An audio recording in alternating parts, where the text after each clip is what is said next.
Mutual fund वाली companies में आप पैसा लगा सकते हो, बट म्यूचुअल फंड के थ्रू नहीं लगा सकते अगर आपके पास टाइम नहीं है।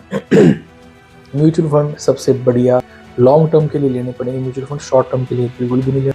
टॉप परफॉर्मिंग म्यूचुअल फंड्स की वहाँ पे लिस्ट आ जाएगी। जो भी आपकी सैलरी है कुछ परसेंटेज उसमें से डेफिनेटली हर किसी को म्यूचुअल फंड में लगानी चाहिए। आप अपना पैसा दोगे फंड मैनेजर को, और ये खासकर म्यूचुअल फंड उन लोगों को करना चाहिए जो वर्किंग है। गुरविंदर सर, मुझे ये बताइए कि म्यूचुअल फंड में कोई खर्चा भी लगता है? तो उनके भी खर्चे हैं, उसको भी अपना खर्चा निकाल।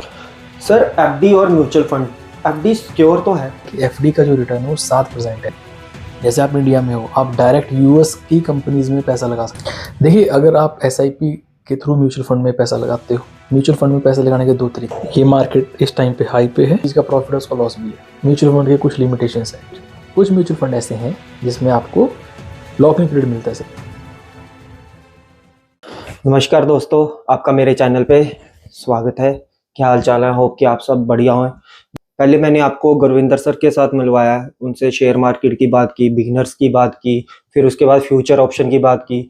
अभी जो मेरे भाई लोग जिनके पास शेयर मार्केट के लिए टाइम नहीं है, जो सैलरीड है, तो उनके लिए क्या इन्वेस्टमेंट हो सकती है, ये गुरविंदर सर से पूछेंगे। दोस्तों, ये सारी वीडियो एजुकेशन पर्पस के लिए है। मैं किसी को कुछ भी रिकमेंड नहीं करूंगा कि खुद से इन्वेस्टमेंट करो। ज्यादा देर नहीं करते, मिलते हैं गुरविंदर सर के साथ। नमस्कार गुरविंदर सर, आपका फिर से मेरे चैनल पे स्वागत है। थैंक यू सर, पिछली वीडियो में हमने जाना कि ऑप्शन ट्रेडिंग क्या होती है, कॉल पुट क्या होता है, और बिगिनर्स के लिए कैसे कैसे बिगिनर्स आ सकते हैं शेयर मार्केट में। हम ये वीडियो एजुकेशन पर्पस के लिए। सर, मैं ये चीज पूछना चाहता हूँ आपसे, जैसे सैलरी पर्सन है, उनके पास टाइम नहीं होता, जैसे कि बिजनेसमैन है, उनके पास टाइम नहीं होता, उनके लिए बताइए कि वो कैसे इन्वेस्टमेंट कर सकते। देखिए सर, शेयर मार्केट में ट्रेड करने के या इन्वेस्टमेंट करने के कई तरीके हैं। एक तो हो गया डायरेक्ट आपने अपनी ऐप ओपन करी, शेयर ले लिए, रिलायंस का जो भी आपको अच्छा लगता है, ठीक है, ये हो गया। अगर आपके पास टाइम नहीं है, म्यूचुअल फंड सबसे बढ़िया एक इंस्ट्रूमेंट है हर उस आदमी के लिए जिसके पास टाइम नहीं है। लॉन्ग टर्म के लिए लेने पड़ेंगे म्यूचुअल फंड, शॉर्ट टर्म के लिए बिल्कुल भी नहीं लेना। और म्यूचुअल फंड लेना कैसे है, कुछ नहीं करना, किसी से पूछने की जरूरत नहीं है सर। आज के टाइम पे गूगल बाबा सबसे महान, गूगल पे जाना है, टॉप परफॉर्मिंग म्यूचुअल फंड्स की वहाँ पे लिस्ट आ जाएगी। सेक्टर स्पेसिफिक अगर आप जाना चाहते हो जा सकते हो। फिर उसके बाद आपको वहाँ पे एक एग्जैक्ट पिक्चर आ जाएगा। सो अपनी जो भी आपकी अर्निंग है, जो भी आपकी सैलरी है, कुछ परसेंटेज उसमें से डेफिनेटली हर किसी को म्यूचुअल फंड में लगानी चाहिए। सर, ये म्यूचुअल फंड वर्क कैसे करते हैं? अच्छा क्वेश्चन है। देखिए, म्यूचुअल फंड में क्या है, आप अपना पैसा दोगे फंड मैनेजर को, ठीक। फंड मैनेजर अपने हिसाब से, अपनी एक्सपर्टीज के हिसाब से उस फंड को, आपके फंड को कंपनीज में एलोकेट करेगा। जनरली हमारे पास तीन तरह के जनरली जो म्यूचुअल फंड्स रहेंगे, mid cap, small cap, large cap. उसके बाद एक अलग टाइप है डेट म्यूचुअल फंड, हाइब्रिड, ये वो एक अलग चीज है। मोटा मोटा यही है, म्यूचुअल फंड के थ्रू आप अपना पैसे को पार्क कर सकते हो। सबसे बढ़िया तरीका रहेगा इसमें एसआईपी। म्यूचुअल फंड में आप दो तरह से काम कर सकते हो, एक एसआईपी है, एक लमसम है। लमसम क्या है, आपके पास कहीं से पैसे, मान लीजिए 5 लाख रुपए डायरेक्ट डाल दिए। एसआईपी क्या है, आप एक कैपिटल चूज करोगे, 500, 1000, 1500, 2, जो भी आपकी, जितना भी आप चाहते हो, वो कैपिटल आपकी हर मंथ ऑटोमेटेड कटती जाएगी, डिडक्ट हो गया आपके अपने बैंक अकाउंट से, और वो उस पर्टिकुलरली फंड में वो जाएगी। दूसरा, इसमें मैं एक बात और ऐड करने जाता हूँ। अगर किसी को भी, थोड़ा सा एडवांस है ये, अगर किसी को भी आपको लगता है कि यार मेरे को म्यूचुअल फंड के थ्रू नहीं इन्वेस्टमेंट करनी, बट मेरे को म्यूचुअल फंड के थ्रू इन्वेस्टमेंट करनी है, पर इन्वेस्टमेंट नहीं करनी, मतलब आप ये जानना चाहते हो कि म्यूचुअल फंड कहाँ पर पैसा लगा रहा है, कुछ नहीं करना है, गूगल पे लिखिए कोई भी कंपनी। जैसे मेरे पास इस टाइम म्यूचुअल फंड है SBI mutual fund fact sheet, आगे मंथ सेलेक्ट करोगे तो आपके पास लिस्ट आ जाएगी सारे स्टॉक्स की। जैसे मेरे पास ये कुछ, मैं अपने स्टडी के लिए कुछ ऐसे स्टॉक्स, ऐसे कुछ फैक्ट शीट्स में डाउनलोड करके रखता हूँ हर मंथ, है ना।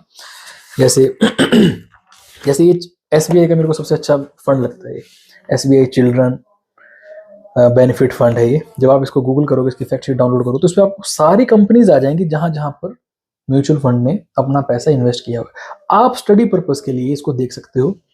जैसे इन्होंने जो भी कंपनी, मैं कंपनी के नाम नहीं लूंगा, आप जाके डाउनलोड करोगे तो आपको इजीली मिल जाएगा। ये भी एक अच्छी स्ट्रेटेजी है। म्यूचुअल फंड वाली कंपनीज में आप पैसा लगा सकते हो, बट म्यूचुअल फंड के थ्रू नहीं लगा सकते, तो इसमें ऐसा रहेगा। और ये खासकर म्यूचुअल फंड उन लोगों को करना चाहिए जो वर्किंग है, सैलरीड है, या कोई बिजनेस क्लास है जिसके पास टाइम बिल्कुल भी नहीं है, या जैसे हमारे यहाँ पे क्या है इंडिया में, अगर आप किसी से इन्वेस्टमेंट की बात करोगे तो वो सिर्फ और सिर्फ आपको फिक्स्ड डिपॉजिट के बारे में बताएगा, एफडी के बारे में बताएगा। अच्छा, दूसरा जैसे कई स्कीम्स हैं, जैसे सुकन्या समृद्धि स्कीम होगी या सरकारी जितनी भी स्कीम, जैसे LIC हो गया। मुझे सबसे बढ़िया लगता है म्यूचुअल फंड। अगर आप इनके रिटर्न्स देख लोगे, वो जो सरकारी जो स्कीम्स है, जो गवर्नमेंट की स्कीम्स है, वो कभी भी इनको मीट नहीं कर पाएगी। एग्जाम्पल है, कोई रिकमेंडेशन नहीं, सिर्फ एग्जाम्पल है। जैसे DSP का एक म्यूचुअल फंड है, DSP टाइगर। अगर आप उसके रिटर्न देखोगे तो 30-32% के एनुअल बेसिस पे उसके रिटर्न है। तो ये सिर्फ एग्जाम्पल के लिए मैं बता रहा हूँ। तो आप ऐसे आप म्यूचुअल फंड में अपनी कैपिटल को पा कर सकते हो। गुरविंदर सर, मुझे ये बताइए कि म्यूचुअल फंड में कोई खर्चा भी लगता है? डेफिनेटली लगता है, फ्री में सर कोई भी काम नहीं करता। देखिए म्यूचुअल फंड का खर्चा क्या है, एक्सपेंस रेशियो जिसको बोलते हैं, वो लगभग 1%, 1.5%, 0.80 वेरी करता है वो, ठीक। क्योंकि जो म्यूचुअल फंड है उसका भी एक बिजनेस है, उसका भी एक ऑफिस है, उसके पास भी स्टाफ है, उसके पास भी बिल्स, इलेक्ट्रिसिटी, तो उनके भी खर्चे हैं, उसको भी अपना खर्चा निकालना है। तो एक्सपेंस रेशियो जिसको बोलते हैं, वो जनरली 1 से 1.5%, जनरली एवरेज में बता रहा हूँ आपको, अप्रोक्सीमेटली वो वेरी करता है। तो सर, एफडी और म्यूचुअल फंड, एफडी सिक्योर तो है? हर वो चीज जो सस्ती है सर, वो हमेशा सिक्योर मिलेगी आपको, ठीक है। एफडी में आपको रिटर्न मिल रहे हैं 7, जैसे मैंने आपको फर्स्ट वीडियो में बताया था कि एफडी का जो रिटर्न है वो 7% है। हर साल सर 5% इन्फ्लेशन बढ़ रही है ऑन एन एवरेज। अगर आप ढंग से म्यूचुअल फंड को फाइंड आउट कर पाए, अच्छा म्यूचुअल फंड अगर आप ले पाए, मेरे को ऐसा लगता है 15 से 20 मिनिमम, या एवरेज जो रिटर्न अगर मैं बोलूँ म्यूचुअल फंड की है। अगर मान लीजिए आपको म्यूचुअल फंड ने परफॉर्म किया 15%, अगर मैं उसको 5% इन्फ्लेशन भी उसमें मैं डालता हूँ, तब भी एफडी से वो ऑलमोस्ट डबल है, हर तरह से वो डबल है। दूसरा, एफडी के साथ साथ समस्या ये है, आप एफडी में आपको एक तरह का ही रिटर्न मिलेगा, साथ है तो साथ ही है, वैरायटी नहीं है। जैसे म्यूचुअल फंड में अपने पास वैरायटीज बहुत ज्यादा, आप सेक्टर स्पेसिफिक जा सकते हो, कंट्री स्पेसिफिक जा सकते हो। जैसे बहुत सी म्यूचुअल फंड ऐसे हैं, जैसे आप इंडिया में हो, आप डायरेक्ट यूएस की कंपनीज में पैसा लगा सकते हैं। यूएस बेस्ड कुछ म्यूचुअल फंड्स है, चाइना बेस्ड कुछ म्यूचुअल फंड्स है। ऐसी जो वैरायटी है, जो इतनी वर्सेटाइल वैरायटी है, मुझे लगता नहीं कि वो एफडीएस ऑप्शन में है। हाँ, अगर आपके पास, आपको लगता है कि टेंशन नहीं चाहिए, या लाइफ में आप एक एंड के पड़ाव पे हो, 60-70 अगर आपकी एज है, उस दौरान आप एफडी कर सकते हो, फिर आपको म्यूचुअल फंड नहीं करना चाहिए, क्योंकि म्यूचुअल फंड में डेफिनेटली फ्लक्चुएशन है और ये डेली बेसिस पे फ्लक्चुएशन है। बट ब्रॉडरली, लार्जली अगर मैं बात करूं, म्यूचुअल फंड बेस्ट है। सर, मुझे सिप के बारे में बताइए, वो कैसे परफॉर्म करती है, कैसे कैसे सिप, जैसे हम हर मंथली सिप लगाते हैं तो क्या फायदे हैं उसके? देखिए, अगर आप SIP के थ्रू म्यूचुअल फंड में पैसा लगाते हो, म्यूचुअल फंड में पैसा लगाने के 2 तरीके हैं, लमसम और SIP। लमसम में क्या है, आपने डायरेक्ट पैसा लगा दिया, मान लीजिए 5 लाख थे, 5 का 5 आपने लगा दिया। SIP की ब्यूटी क्या है, ये मार्केट है, मान लीजिए मार्केट चल रही है, ठीक है, ये मार्केट इस टाइम पे हाई पे है, इस टाइम पे मार्केट यहाँ पे लो पे है, ठीक।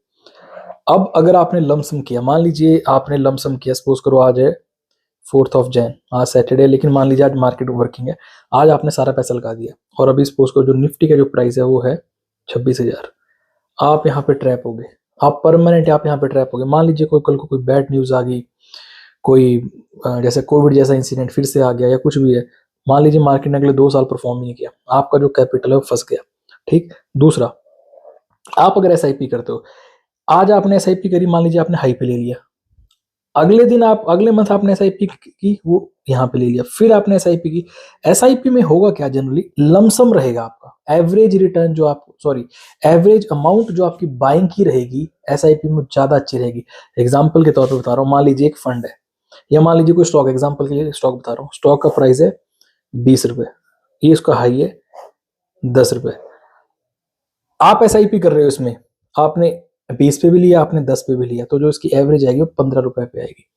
तो SIP करने में लमसम लमसम, मार्केट हाई हो मार्केट लो हो, आपको एक एवरेज जो एवरेज जो प्राइस मिलेगा वो आपको सिर्फ और सिर्फ SIP में मिल सकता है, लमसम में कभी भी नहीं मिल सकता। सर, ये तो हो गया म्यूचुअल फंड के फायदे, कोई लिमिटेशन भी है म्यूचुअल फंड में? देखिए मनु सर, ऐसा है, अगर किसी चीज का प्रॉफिट है उसका लॉस भी है, कोई अगर बेनिफिट्स है तो उसका डेफिनेटली कहीं ना कहीं लिमिटेशंस भी है। डेफिनेटली म्यूचुअल फंड के कुछ लिमिटेशंस है, बट अगर मैं उसकी प्रोज की बात करूं तो बहुत ज्यादा, कॉन्स बड़े कम है, बट फिर भी हमारा काम है आपको बताना। सबसे पहला सबसे जो बड़ा लिमिटेशन है म्यूचुअल फंड का, मार्केट रिस्क। अल्टीमेटली पैसा तो आप सर मार्केट में ही लगा रहे हो, है ना। मान लीजिए आपने लार्ज कैप में पैसा लगा दिया, कोई बैड न्यूज आ गई, लार्ज कैप ने परफॉर्म ही नहीं किया 3-4 साल, 2-3 महीने जो भी है, आपका म्यूचुअल फंड भी परफॉर्म नहीं करेगा। ये सबसे बड़ी रिस्क है। एक्सपेंस रेशो दूसरा लिमिटेशन है म्यूचुअल फंड का। जनरली ज़्यादा खर्चा नहीं है, बट फिर भी 1 से 1.5% का खर्चा पड़ता है। तो मुझे लगता है ये भी कहीं ना कहीं एक लिमिटेशंस, कुछ लोग इसको मानते हैं, बट अगर आप ट्रेडिंग भी करोगे उसमें भी आपको ब्रोकरेज देनी पड़ेगी, जीएसटी देना पड़ेगा, सेंट्रल जीएसटी देना पड़ेगा।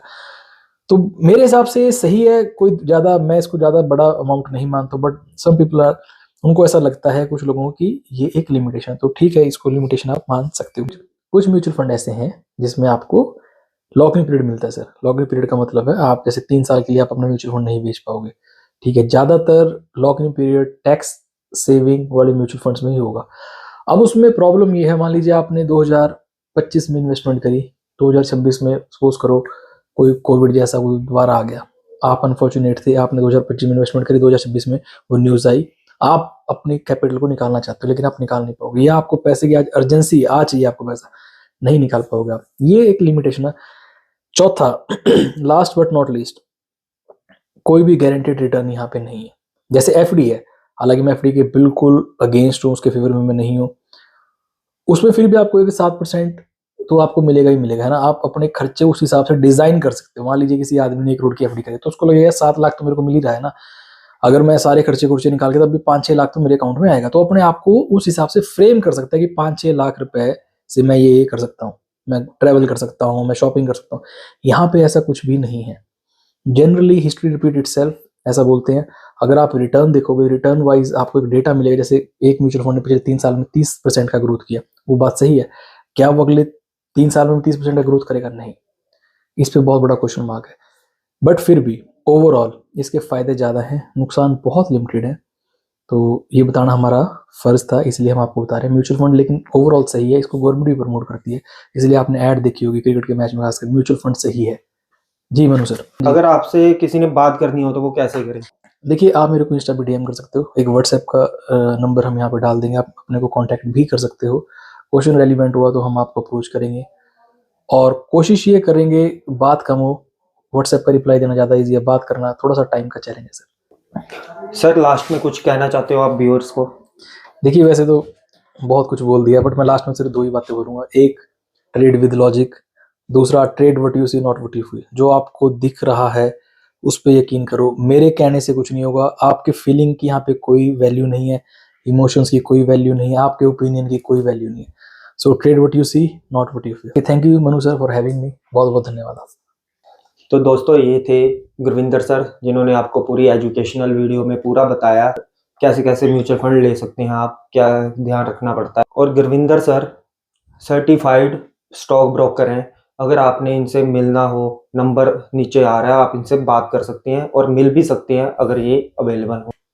और दोस्तों अगर किसी को भी कोई डाउट हो प्लीज़ मुझे कमेंट करें, सर को मैसेज करें, उसके रिगार्डिंग हम नई वीडियो बनाएंगे और उसमें हम क्वेश्चन आंसर जरूर करेंगे। तो दोस्तों अगर आपको वीडियो ये अच्छी लगी हो तो प्लीज़ लाइक कमेंट शेयर जरूर करना, और मिलते हैं नई वीडियो पे। बाय बाय, नमस्कार।